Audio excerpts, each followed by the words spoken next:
Jake Morrison walked into the huge council chamber carrying his datapad in a small bag. The room was filled with noise from hundreds of alien voices, all speaking different languages that machines turned into words he could understand. He had been coming to these meetings for 3 years now, and each time fewer humans came with him. Today, only 5 humans sat at the long table marked human territory. Last year, there had been 15, the year before that, 30. Jake did not think about this too much. He had a job to do. The Veltar representative was a tall being made of what looked like living crystal. His name was too hard for human tongues to say, so everyone called him Crystal. Crystal was always angry about something.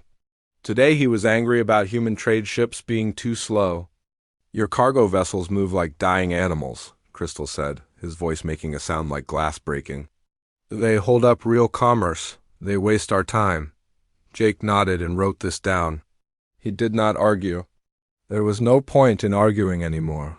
The Corithian delegate was a being that looked like a giant insect crossed with a flower. She had 6 arms and skin that changed colors when she was excited. Her name was Flower, which was not her real name either, but it was close enough. Flower was laughing at something Crystal had said. "At least your ships move," Flower said, her skin turning bright orange with amusement. "Human ships are so old and broken. How do they even fly?" More laughter came from around the room.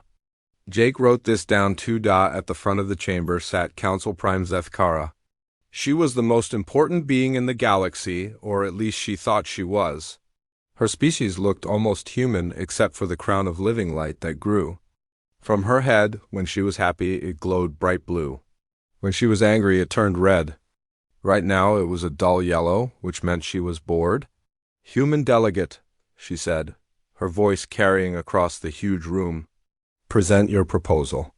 Jake stood up and activated his datapad. A hologram appeared in the center of the room showing trade routes and shipping schedules. Honorable Council members, humanity requests expanded trade agreements with the Centauri Mining Guild and the Outer Rim Agricultural Collective. We can provide technical support for your equipment and medical care for your workers. The room fell silent for a moment. Then Crystal started laughing. It sounded like someone breaking a window with a hammer. "Technical support?" Crystal said. "From humans?" "Your technology is ancient. Your computers are slower than our children's. Toys.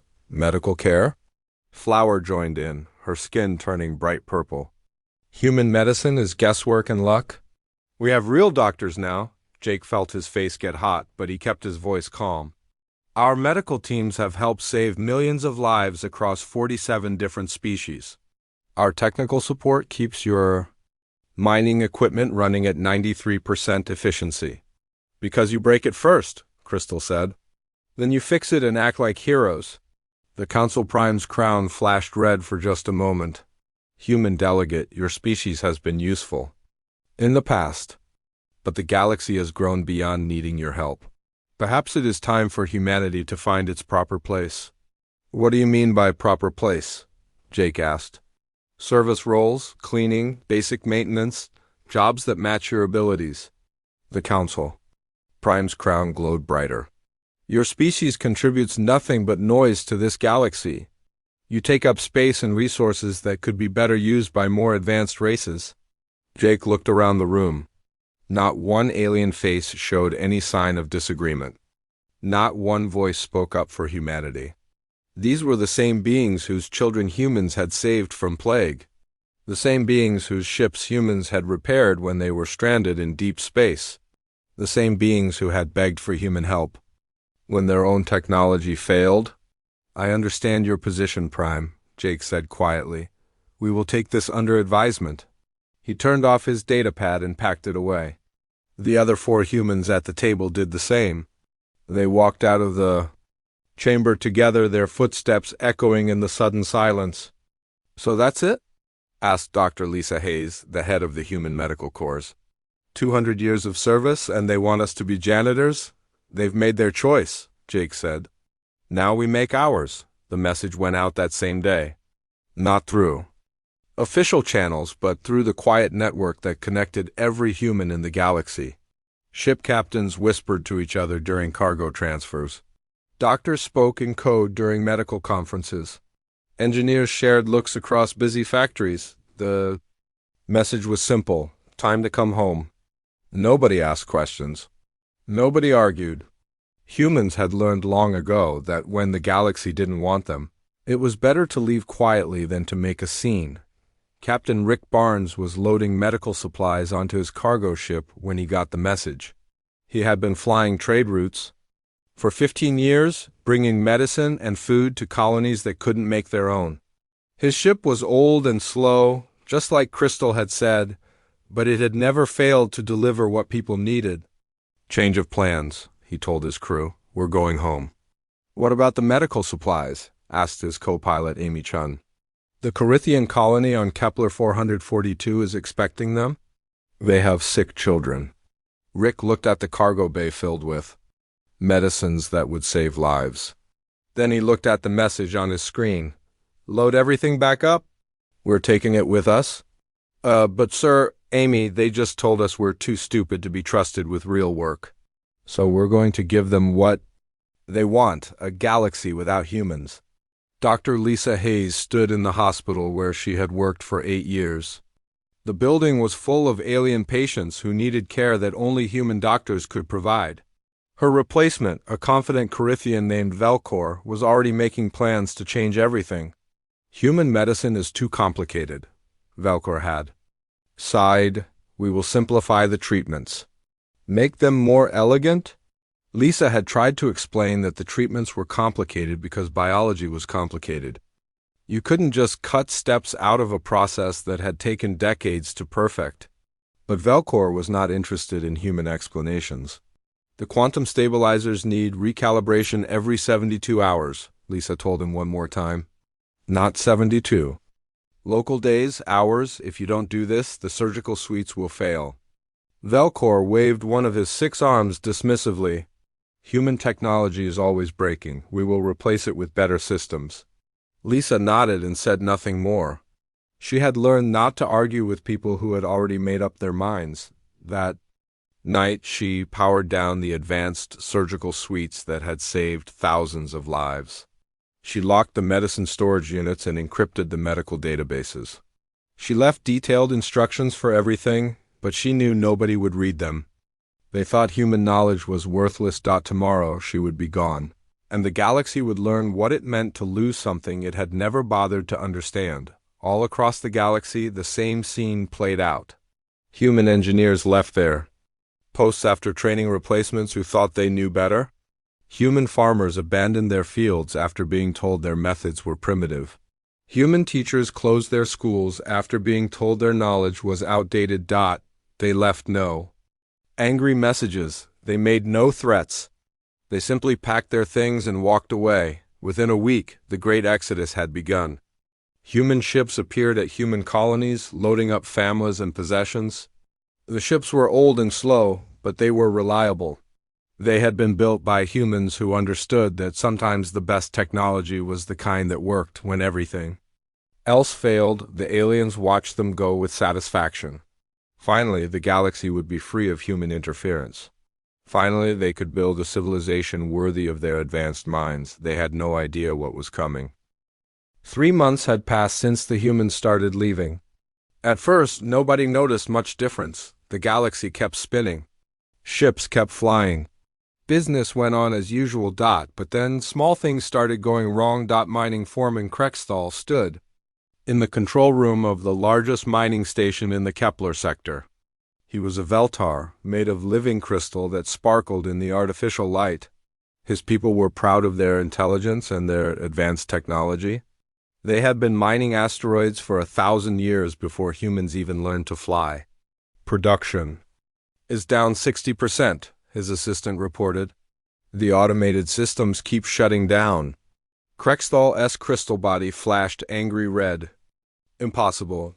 These machines are Veltar technology. They are perfect." "The humans did something to them before they left," the assistant said.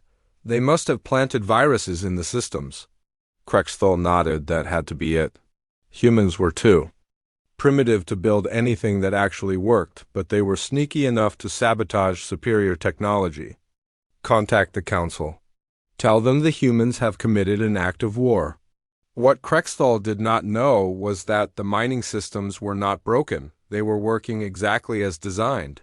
The problem was that humans had been adjusting the systems every day for small problems that nobody else noticed. When the asteroid composition changed, humans adjusted the mining beams. When the equipment got hot, humans changed the cooling cycles. When space dust built up, humans cleaned the sensors. The Veltar had never learned to do these things because humans had always done them. Now the systems were following their basic programming, which was not smart enough to handle the real world. Captain Rick Barnes was flying his old cargo ship away from the Proxima trade hub when he heard the distress calls. 3 Corithian vessels were trying to dock with the station and failing badly. Their ships were spinning out of control, bumping into each other and the station walls. "Liberty Bell, this is Proxima Control," came the panicked voice over the radio. "We need immediate assistance. Our docking systems are not responding properly." Rick looked at his co-pilot, Amy Chun. She was staring at the chaos outside their window with worry in her eyes. "Sir, people could get hurt." "Proxima Control, this is Liberty Bell," Rick said into his radio. "We are departing system per hour. Filed flight plan, safe journeys to all." He turned off the radio before they could respond. Amy looked at him with surprise. "Those are the same people who said we were too stupid to help them," Rick said. "Now they want our help again." "But we're not stupid anymore, remember? We're going home. The problem at Proxima was simple. The docking systems had been designed by humans to work with human reflexes and human judgment. When alien pilots tried to use them, the systems did not respond the way they expected. The Corithians were used to their own technology, which was very different from human designs. Humans had always been at the docking stations to help guide ships in safely. They watched the alien pilots and adjusted the systems to match their flying styles. They made small corrections that nobody noticed. They prevented accidents before they happened. Now the systems were running by themselves, and they were not smart enough to understand that different species flew in different ways. Dr. Lisa Hayes was packing the last of her medical equipment when she heard the news. The Zephyrian plague had broken out again on 3 different worlds. The same plague that had killed millions of people before humans developed a cure. "This is not possible," said Dr. Velcor, her Corithian replacement. "The plague was eliminated years ago. We have been giving the medicine to prevent it." "What medicine?" Lisa asked. "What exact medicine, and how much, and when?" Velcor looked confused. "The simple medicine, the easy treatment. We removed all the complicated steps that humans added." Lisa felt her heart sink. The treatment for Zephyrian plague was not simple. It required 7 different medicines given in exact amounts at exact times. If you gave too much, the patient died. If you gave too little, the plague mutated and became stronger. If you gave them in the wrong order, they canceled each other out. The complicated steps were not extra, Lisa said. They were necessary. The plague is very smart. It learns to fight against medicine. You have to trick it with the complicated treatment. Impossible, Velcor said. Human medicine is primitive. We have improved it, Lisa did not argue. She had learned that some people would not listen no matter what you said. She finished packing her equipment and left. Tomorrow she would be gone, and Velcor would learn the difference between complicated and wrong. The plague spread faster than anyone expected. It had been sleeping in the bodies of millions of people, kept under control by the human treatment. When the treatment stopped working, the plague woke up angry and hungry. Commander Steve Walsh stood on the bridge of the UES Horizon, humanity's last military ship in the outer sectors. His job was to watch and record what happened as humans left the galaxy. He was not supposed to help anyone. He was not supposed to interfere. Through his ship's windows, he could see Corithian warships trying to set up a quarantine around the infected worlds. The ships were flying in broken formation, their crews getting sick and dying. They were trying to follow emergency procedures that they did not understand. "Sir," said Lieutenant Karen Murphy, his communications officer, "the Corithian fleet is asking for medical assistance. They're losing crew members to the plague." "Negative," Walsh said, though the word tasted bitter in his mouth. "We are observers only. Document everything." "But sir, people are dying." "People were dying before we came to this galaxy," Walsh said. "People will die after we leave. That is not our responsibility anymore." Karen looked at him with disappointment, but she followed orders. She recorded the Corithian ships as they struggled to maintain their formation. She recorded the panic in their voices as they realized their simplified medical procedures were not working. She recorded the moment when the first ship went dark, its entire crew dead from a disease that humans had been keeping under control for 20 years on the mining worlds. The equipment failures were getting worse. The Veltar had brought in their best technicians, but they could not figure out why the systems kept breaking down. The machines were supposed to be automatic. They were supposed to work without help.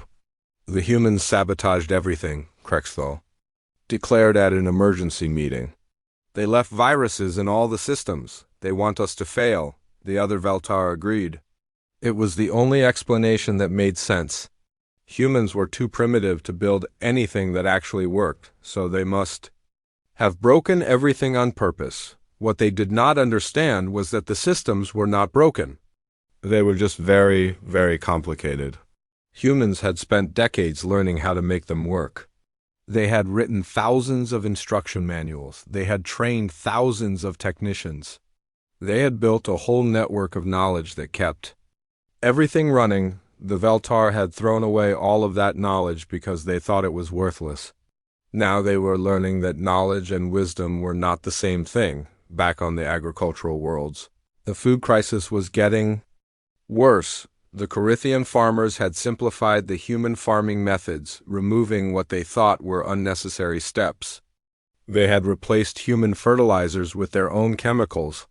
They had changed the growing cycles to match their own preferences. The result was disaster. Crops were failing across dozens of worlds. The soil was becoming poisoned.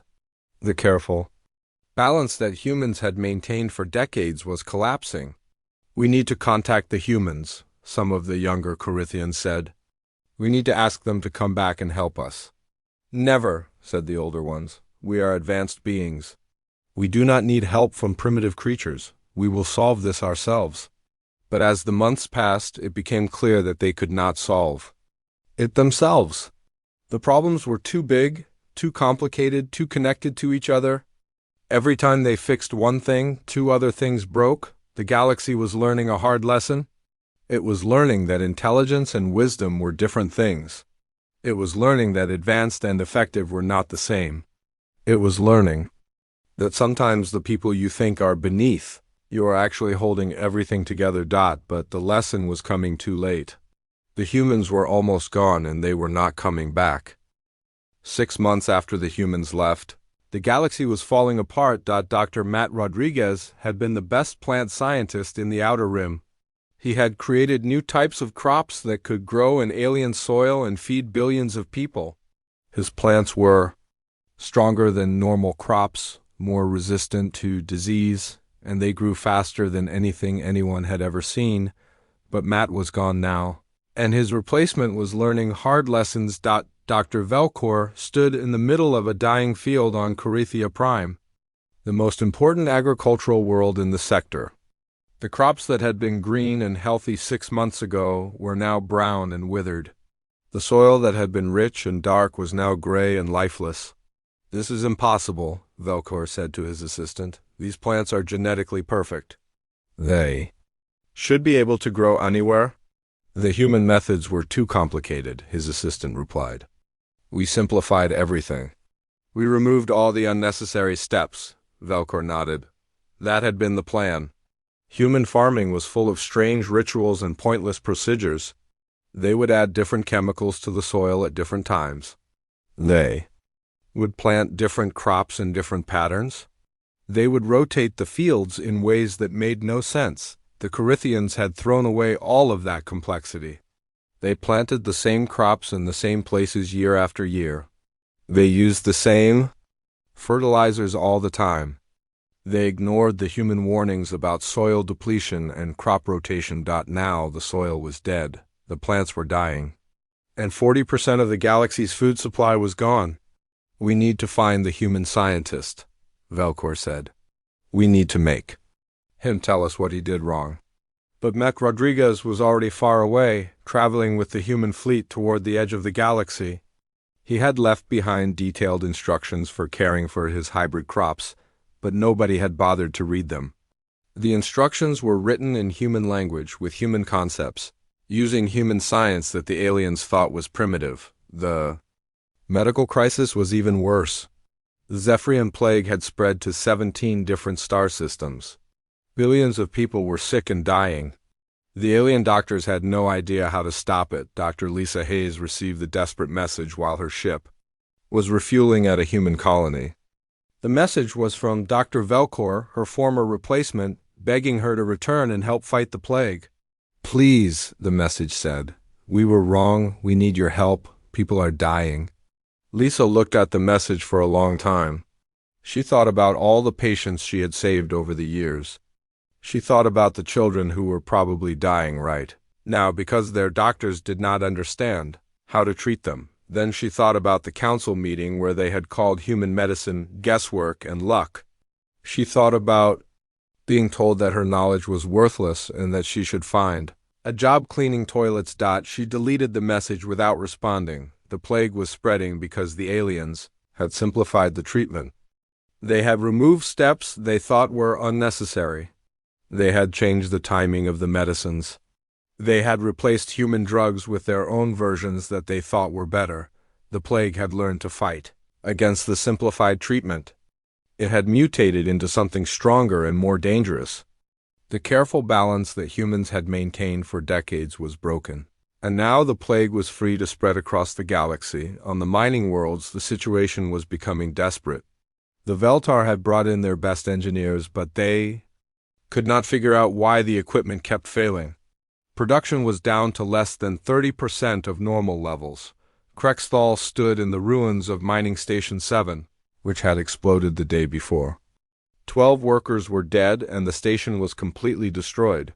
The investigation team had found no evidence of sabotage, but Krexthal knew the humans were responsible somehow. They must have planted time bombs in the systems, he said to his assistant. There is no other explanation. The real explanation was much simpler. The mining equipment was very dangerous and required constant maintenance. Humans had been doing safety checks every day, adjusting the power levels, cleaning the sensors, and replacing worn parts before they could fail. The Veltar had ignored all of that. They had thrown away the human maintenance schedules because they thought they were too complicated. They had stopped doing the daily safety checks because they thought they were unnecessary.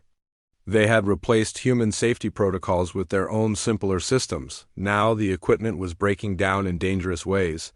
Sensors were failing. Power systems were overloading.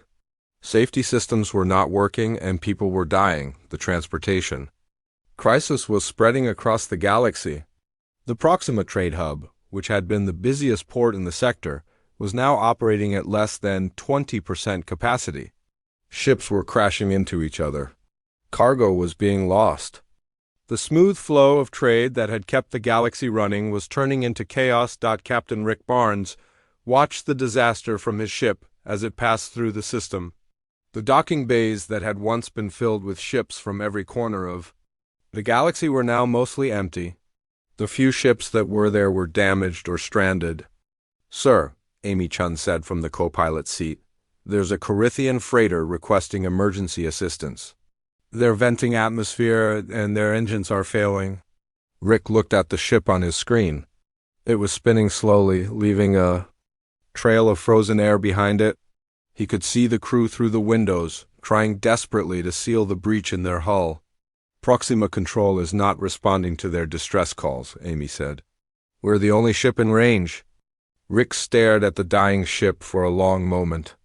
Then he turned on his radio. Corithian freighter, this is the Liberty Bell. We are departing system per our filed flight plan. Safe journeys to all. He turned off the radio and ordered his ship to jump to hyperspace. Amy looked at him with shock, but she did not argue. She had learned that the galaxy had made its choice, and now it had to live with the consequences. The freighter's crew died 3 hours later when their hull finally gave way.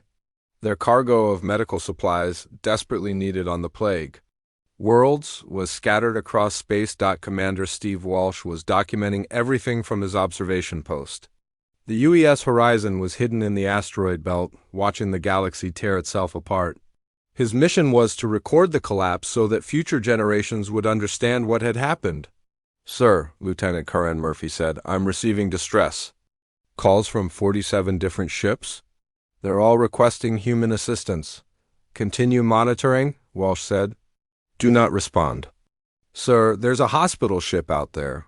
They have children on board. They're dying from the plague and their medical systems are failing." Walsh closed his eyes.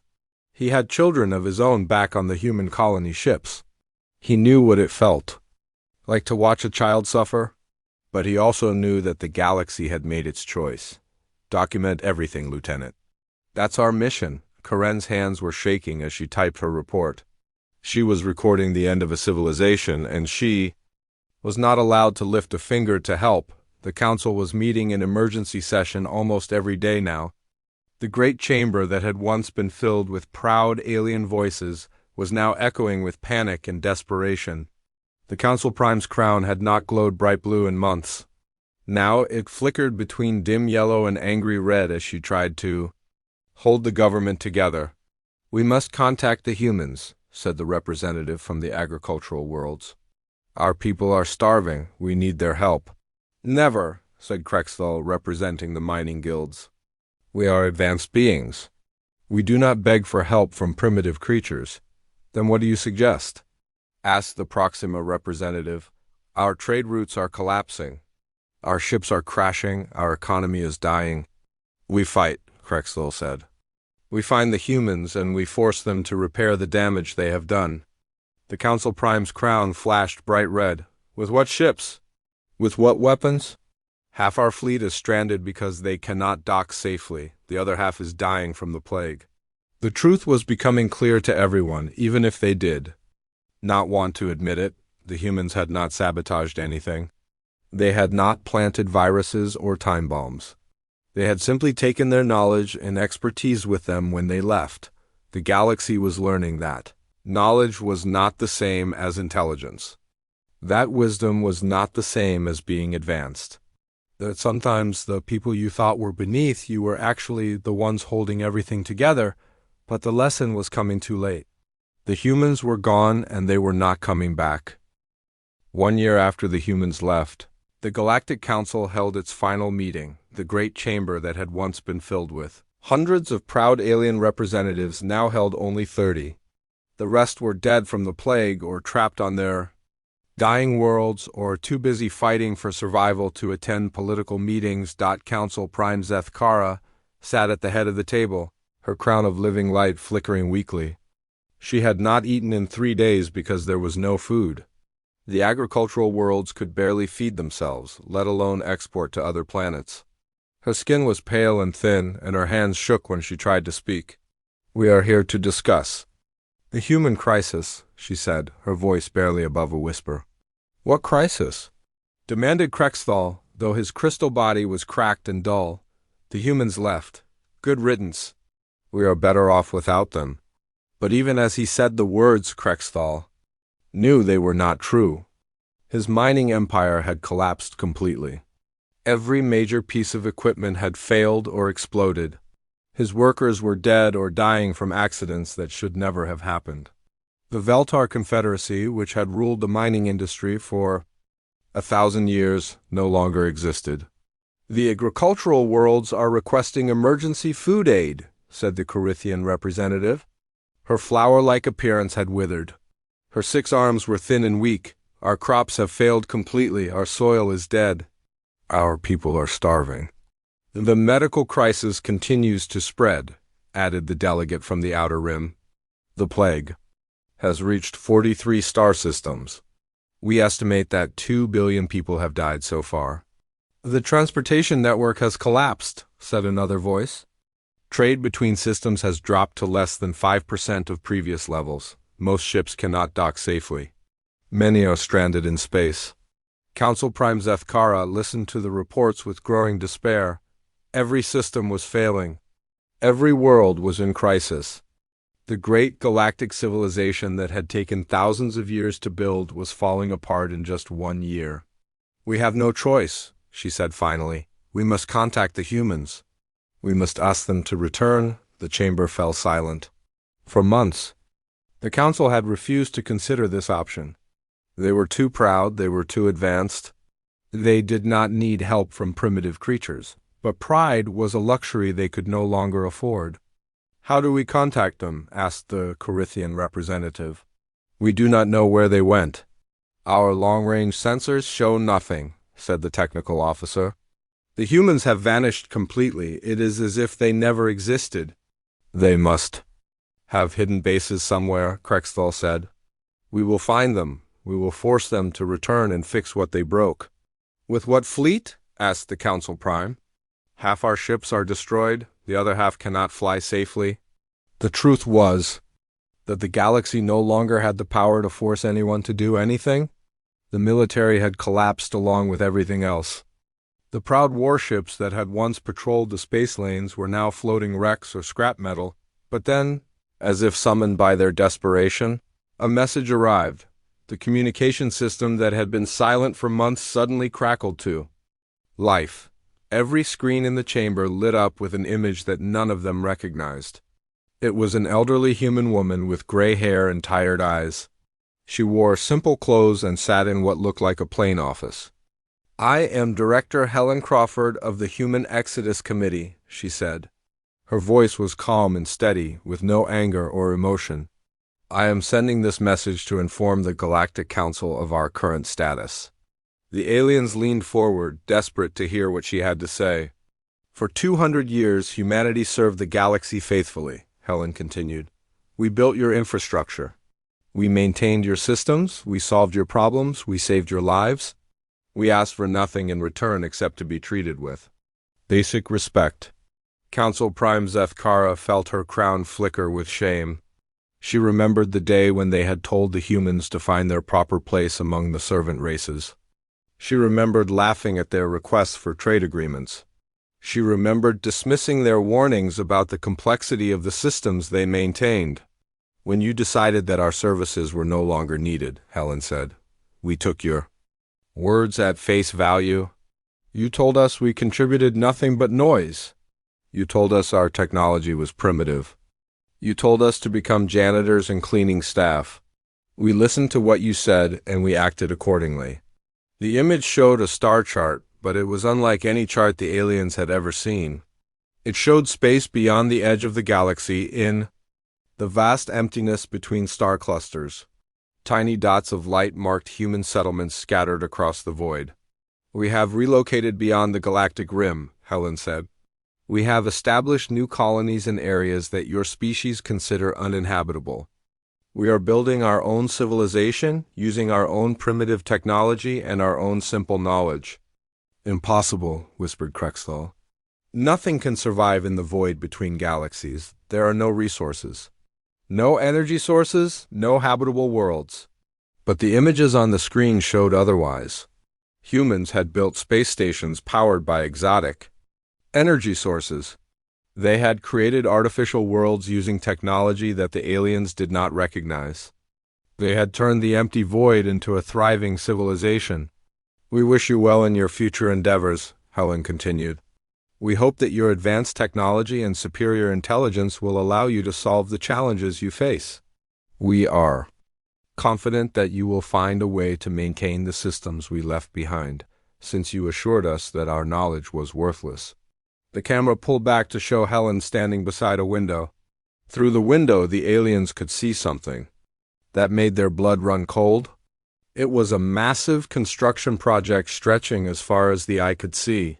Thousands of ships were working together to build something enormous, something that dwarfed anything the galaxy had ever created.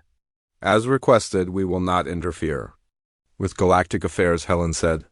"We consider our obligations to the galaxy to be complete. The bridges between our civilizations have been permanently severed. We will not be returning. The image changed one final time, showing a simple message in multiple languages. This transmission is automated.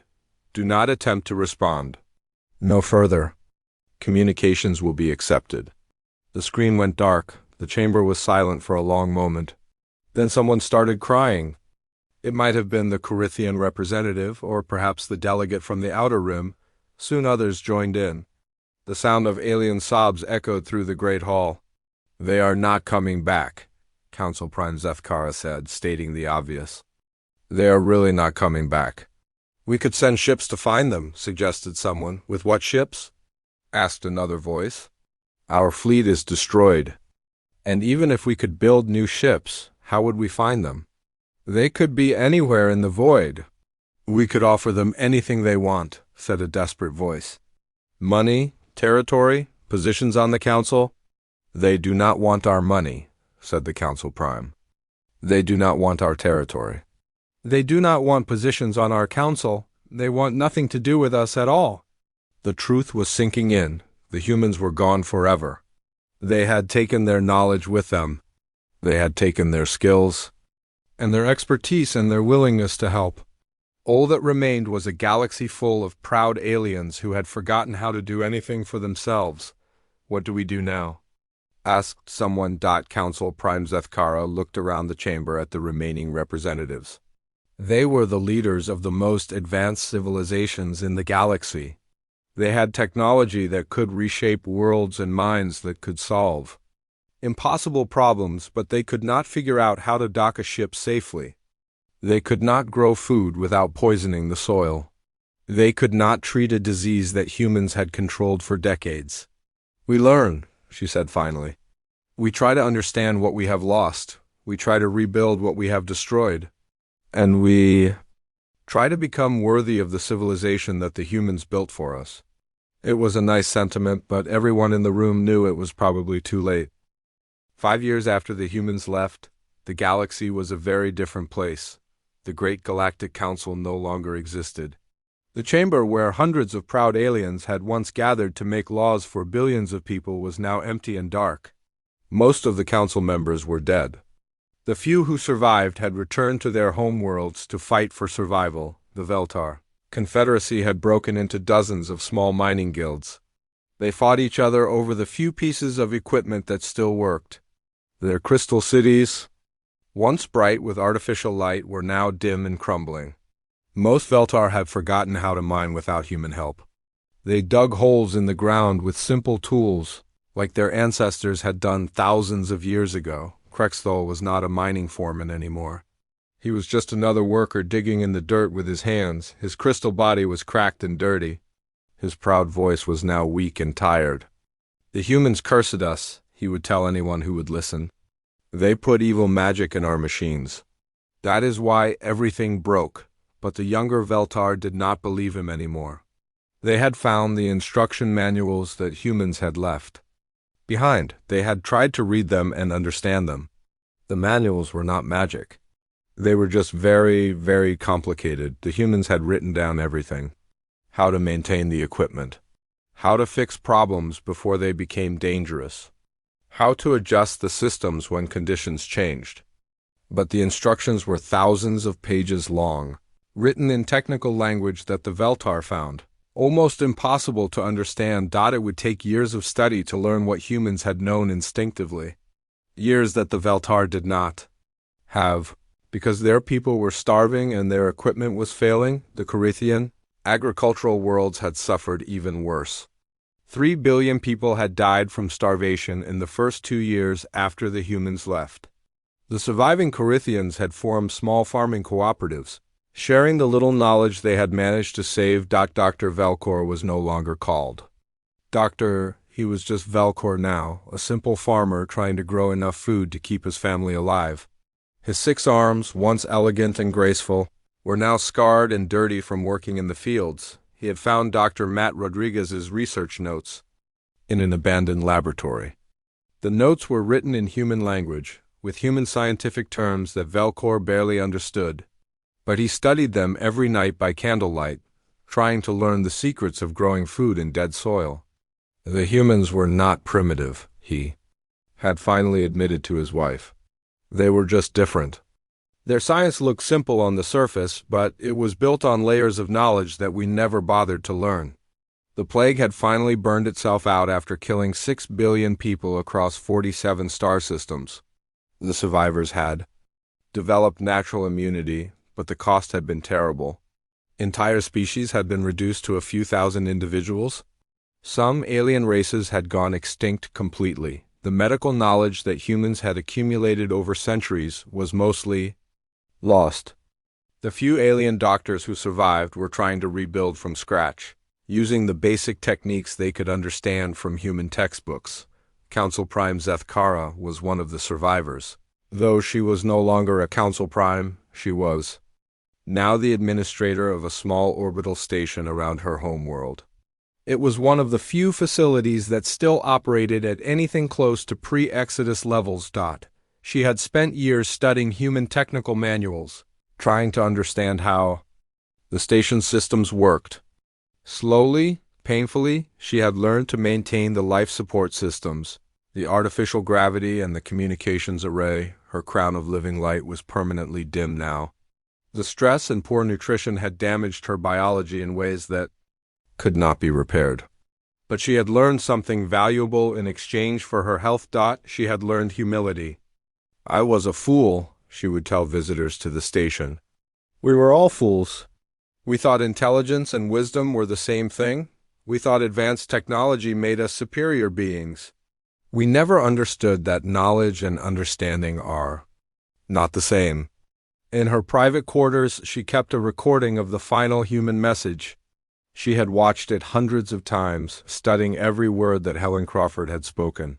She was looking for some hint of anger, some sign of hatred that would make the humans' departure easier to understand.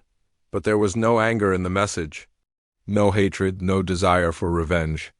Just a quiet dignity that made the aliens' former arrogance seem even more shameful. The transportation network had partially recovered, but it was a shadow of what it had been. Ships still crashed regularly because alien pilots could not master the human-designed docking systems. Trade between star systems was conducted by a few skilled captains, who had managed to learn the basics of space navigation without human help. Most aliens had given up on space travel entirely. They stayed on their homeworlds and tried to rebuild their local civilizations. The great galactic community that had existed for thousands of years was broken into isolated fragments. The military forces that had once patrolled the galaxy were gone. Without human maintenance, the warships had broken down or exploded. The few surviving vessels were used as cargo haulers or passenger transports. Their weapon systems long since failed. This meant that the galaxy was no longer safe. Pirate groups attacked merchant ships with simple weapons. Slave traders raided weak colonies. Criminal organizations took control of entire star systems. Because there was no one to stop them, but even the criminals were struggling. Crime requires a functioning economy to prey upon, and the galaxy's economy had collapsed. Most pirates had returned to their homeworlds to become farmers or laborers, because there was nothing left worth stealing. Ships still scanned the void beyond the galactic rim, hoping to detect some sign of human activity. Long-range telescopes searched the empty space between galaxies for evidence of human settlements. Radio telescopes listened for human transmissions. They found nothing but empty space and silence. Occasionally, automated probes would appear at the edge of human space, sending polite warning messages. "You are approaching human territorial space. Please alter your course immediately. This is your only warning." The probes used technology that the aliens did not recognize. They moved faster than anything the galaxy had ever built. They appeared without warning and disappeared just as quickly. When alien ships tried to follow them, the probes simply vanished into hyperspace using methods that seemed impossible. A few desperate expeditions had tried to penetrate human space, hoping to find the lost colonies and beg for help. None of these ships ever returned. The galaxy never learned what happened to them. On the worlds that had managed to maintain some stability, monuments began to appear. Not grand statues or elaborate temples, but simple stone markers with basic inscriptions. They built the world we inherited. We forgot to say thank you. They saved our children. We called them primitive. They maintained our civilization. We told them to clean our toilets. They left without anger. We deserved their hatred. The monuments were built by the survivors who had finally learned to read the human instruction manuals, who had finally understood the complexity of the systems they had inherited, who had finally realized that the humans had not been servants, but the invisible foundation that held everything together. The younger generation of aliens grew up hearing stories about the time before the Exodus. Stories about cities that never failed, ships that always flew safely, medicines that could cure any disease, and food that grew abundantly on every world. To them, these stories sounded like fairy tales about a magical time when beings called humans had kept the galaxy running with their mysterious knowledge. Some of the young ones tried to recreate human technology using the manuals and records that remained. A few succeeded in building simple versions of human devices, but they were crude copies, lacking the elegant complexity of the originals. The galaxy continued to turn, but it turned more slowly now. It creaked and groaned under the weight of its own neglect. The proud civilizations that had once ruled among the stars were now struggling to survive on their own worlds, and in the vast darkness beyond the rim, humanity built something new, something that would never again depend on the gratitude of those who had forgotten how to be grateful. The silence they had left behind spoke louder than any words ever could. It was a silence that would echo through the galaxy for generations to come.